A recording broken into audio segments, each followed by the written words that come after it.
అన్నవరం స్వామివారి దివ్యక్షేత్రంలో అన్ని శాఖల అధికారులతో ఈవో సుబ్బారావు శుక్రవారం సమీక్ష నిర్వహించారు. ధర్మకర్తల అధ్యక్షతన సమావేశం జరిగింది. ప్రధానంగా రత్నగిరిపై జరుగుతున్న అభివృద్ధి పనులు, భక్తులకు కల్పిస్తున్న సౌకర్యాలు, పెండింగులో ఉన్న సమస్యలపై చర్చించారు.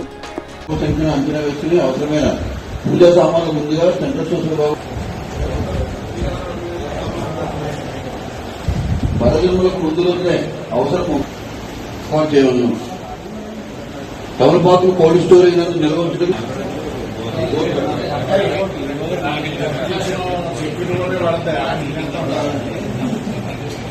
ముందుగా సంబంధిత విభాగం వారికి ముందుగా తెలియజేసిన నిర్ణయం వారిపై క్రమశిక్షణ చర్యలు తీసుకున్నాం.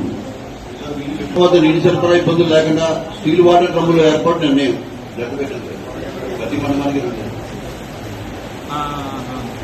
వర్తమానంతరం భక్తులు కొబ్బరికాయలు కొట్టవలసిందిగా